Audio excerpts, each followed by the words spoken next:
This will be my first tutorial video.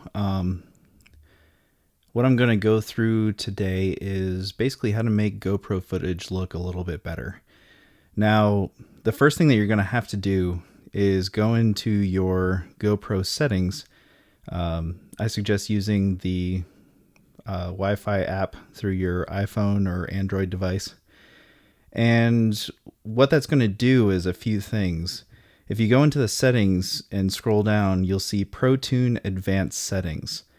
Now, when you turn ProTune on, you'll get a bunch of different options where you can set the white balance to camera raw, color to flat, limit the ISO so it doesn't go too high, drop that sharpness down a little bit because the GoPro tends to really crank up that sharpness, and even adjust your exposure a little bit. So that'll give you a lot of options to get a nice flat image and increase the dynamic range of what you shoot. And ultimately, this is going to give you a much better image right off the bat. It's not going to have that punchy GoPro look to it. It's going to look a little bit more like what you'll get out of a DSLR. Now, once you've actually recorded, and this is just an example, and I shot this on a DJI Phantom, and you'll see. Now, the footage actually looks pretty good. Again, right out the bat, you've got this nice detail in the highlights and the shadows. But if you notice, there's still that bit of curvature due to the GoPro's fisheye lens.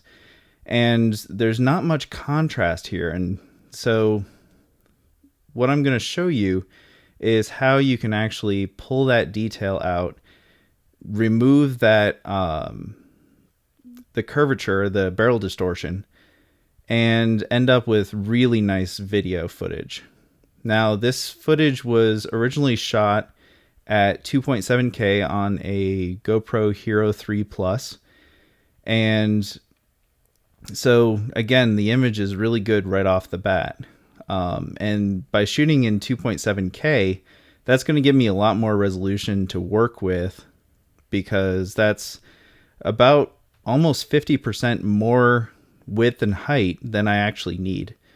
So say that what normally happens with a DJI Phantom, if you turn too fast or if you move forward or backwards too fast, is sometimes the propellers and the landing gear will actually get into the shot. 2.7K will also give you room to crop that out if you need to. So I really recommend, if you're going to shoot on a DJI Phantom, definitely shoot 2.7K or higher. That's going to give you a lot more playroom. Now, to be able to work with this, I want to be able to edit in camera raw. And unfortunately, I have yet to figure out a way of directly editing video in Adobe Camera Raw. So we're going to have to kind of hack this a little bit. I'm going to open up Adobe Media Encoder. Just take a moment. And of course, I'm using Creative Cloud for all of this. So all of these are the latest versions of Creative Cloud. Just going to drag this shot in. Now, right here, I'm going to change this to JPEG. And what this is going to do is put together a shot. It's going to process all of these to JPEG. So I've made a preset already that's going to actually give me the full resolution. If you notice, this is the actual resolution here. So it's going to give me every frame as a JPEG, and that's going to allow me to edit this in Adobe Camera Raw.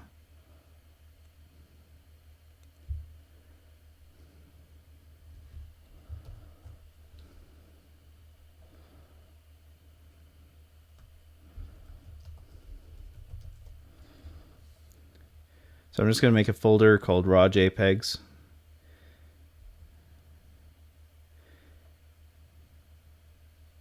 And everything else looks good.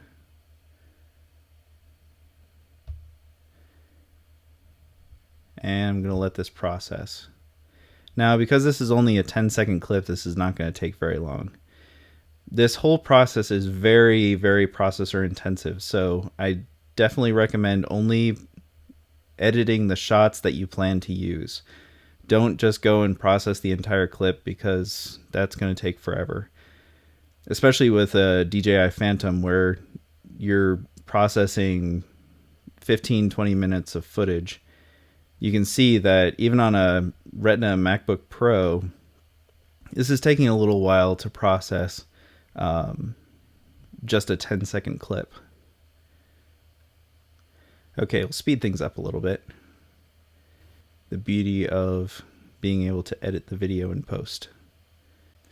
Okay, and we're done there. So now we've got a folder full of nothing but JPEGs. And you can see as I scroll through, it's pretty much the video right there. So what I'm going to do is select all, right click, open with Camera Raw. And this basically bypasses Photoshop as well, which is kind of nice. So I'm going to take an image that's kind of closer to the center, so I can get a nice medium shot to work with. The first thing I'm going to do is come over to this lens corrections tab, and you can see the fisheye barrel distortion that's going on here. Now, if I enable lens profile corrections and go to custom, because this isn't an image with built-in metadata, so I'm going to have to enter it myself. So I'm going to go to GoPro Hero 3 Black Edition, which is what I have. And you notice it's already done a pretty good job at correcting, but it seems to have overcorrected just a little bit. So I'm just going to pull that back a little.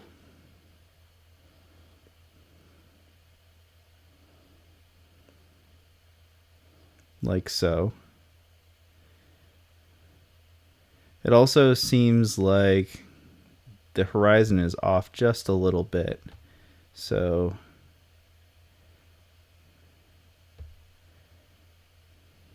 I'm going to go like that.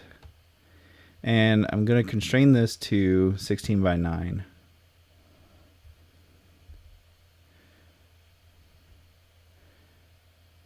Now I'm going to go in here, and this is kind of a really nice thing that you can do with Adobe Camera Raw, is these graduated filters.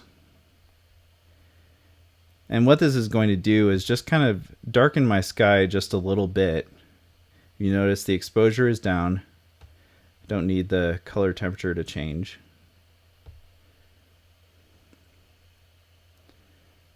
Bumps up the contrast. You bump up the clarity just a little bit. And that's just going to give me a slightly deeper sky.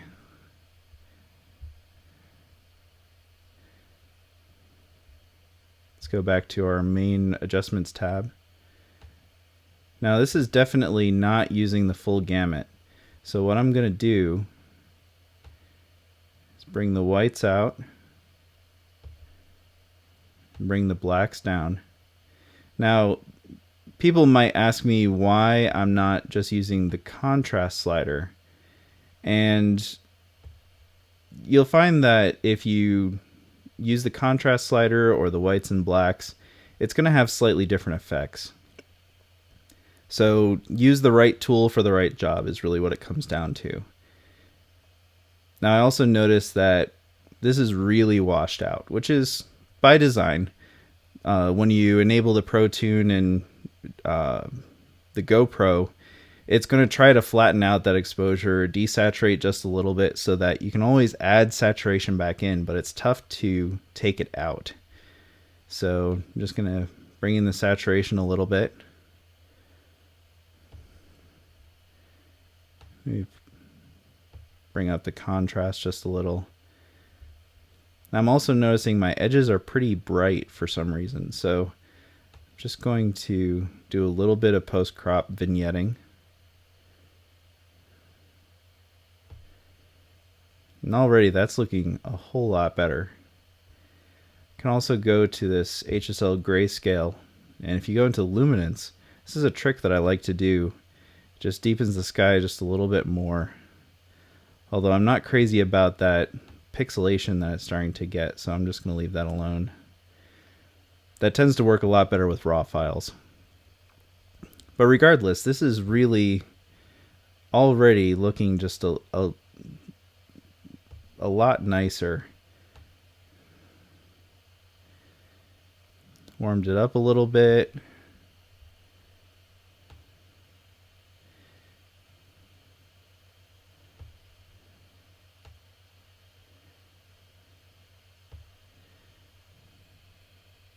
Beautiful.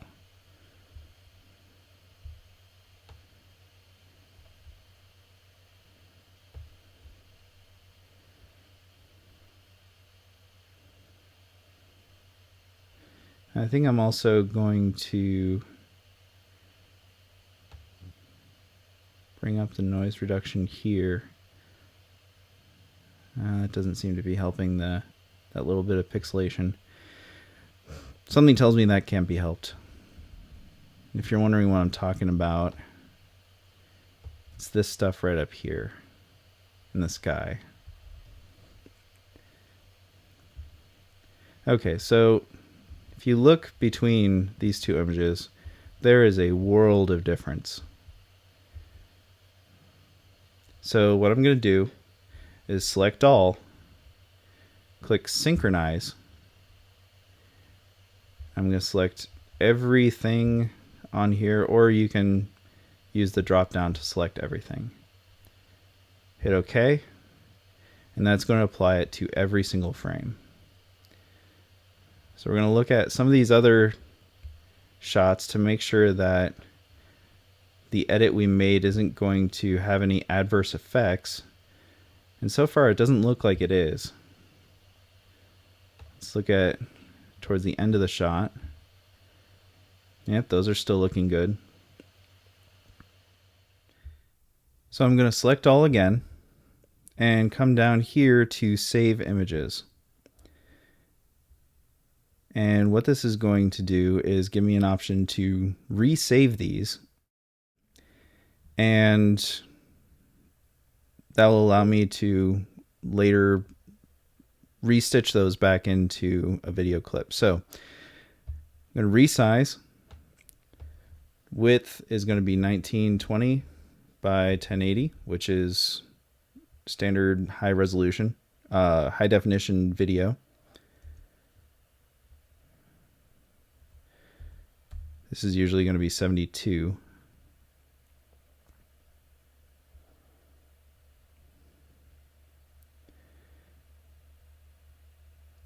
And then I'm going to hit save.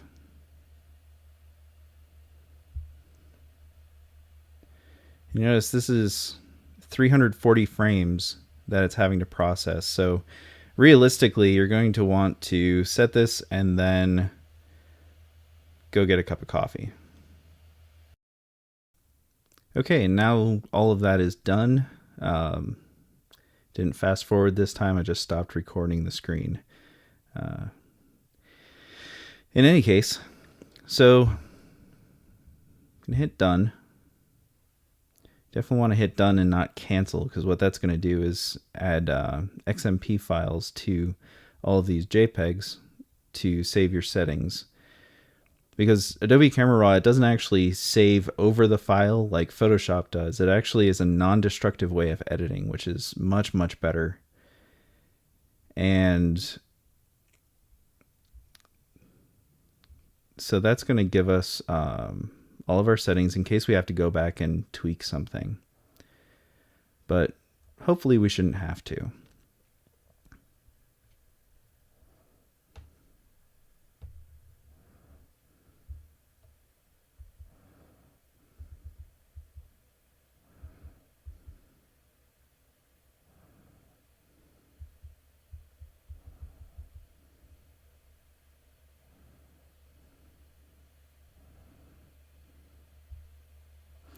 Okay, I'm just going to hit F5 to refresh here.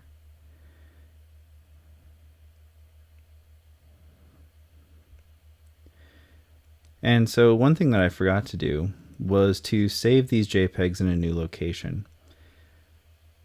But one thing that's nice about Bridge is that it gives me this really nice option to filter what I'm seeing. So if you notice here, there's no settings, custom settings, cropped, uncropped. So if you notice, all of these ones here that have the _1 don't have any settings applied to them. But these ones over here, they actually have the little crop and settings symbol right here. So if I click no settings,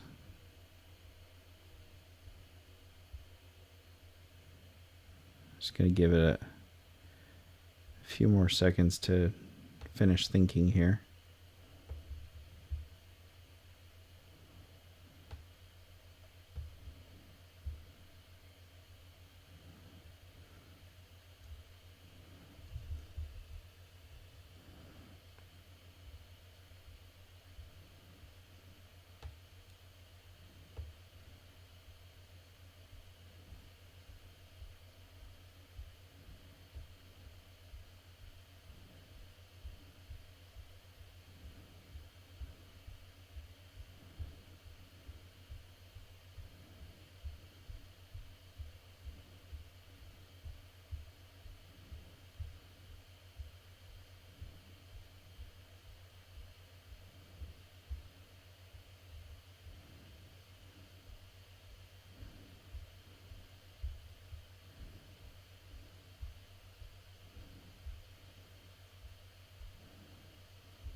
Okay, there's the gap. Now, sometimes you have to be careful because it takes Photoshop, the Bridge, it takes Bridge a second to actually update everything. So after you hit F5, you kind of have to wait a little bit. Notice now the no settings and custom settings have the same number. So now I'm going to hit select all again. This time I'm going to cut, go back to my root level, new folder,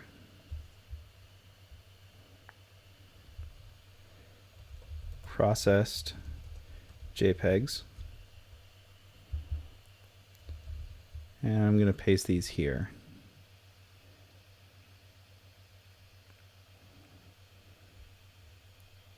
I'm going to go back into Adobe Media Encoder, and this is the important part. You need to go to File, Add Source, or click the plus here. You can't actually drag this in and expect it to work. So I'm going to go into Process JPEGs, click the first one, and see down here it says JPEG File Sequence. So I'm going to click this and hit Open. Now this time I'm actually going to convert this to H.264. And if you notice, now it's actually showing up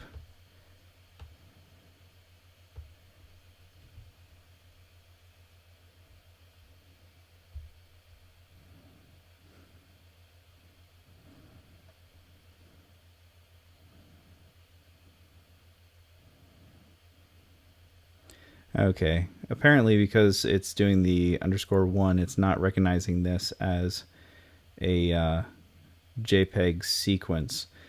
It needs to have the number at the very, very end. Now, while this is kind of making me look a little bit like a fool for making these mistakes, this is actually good because it allows me to show you guys how I troubleshoot and make sure that stuff is working. So I'm just going to remove this and I'm going to select all, batch rename, And I'm just going to use my standard Viren setup, because realistically it's going to do the job anyway. So, renaming files, and now I've got the proper sequence number at the end, which is good. Go back into media encoder, add source,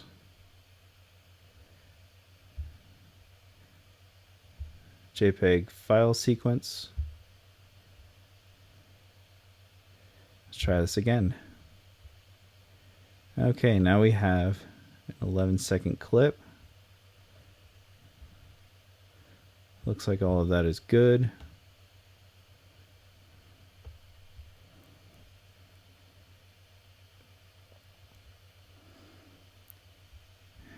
And I'm just going to make these go to their pretty much their highest values. Bring my target bit rate up, as well as my maximum bit rate. Maximum render quality. And I'll hit OK. Start this going. Again, magic of being able to record this in advance, I can fast forward. Now remember, all of this rendering time is for one 10-second clip. So again, this is not something that you want to do on your entire reel of footage, but rather just short clips.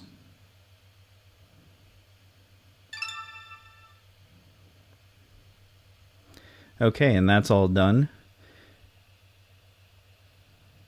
And let's see what we've got. Now I'll show you the original clip. And again, not very saturated. It still looks very good. Perfectly acceptable shot. Now if we look at the process shot,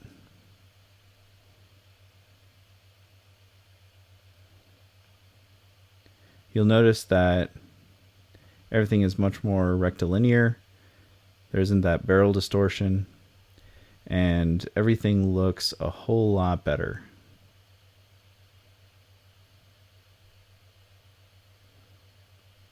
So that's the tutorial, and hopefully you guys will be able to use this to make your own GoPro shots look a whole lot better.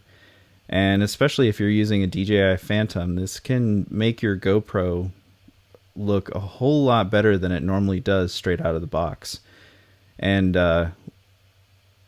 make it so that you don't have to delve into larger cameras nearly as fast, because this will actually do pretty much everything you need, and the footage quality will hold up its own against DSLR footage. Thanks.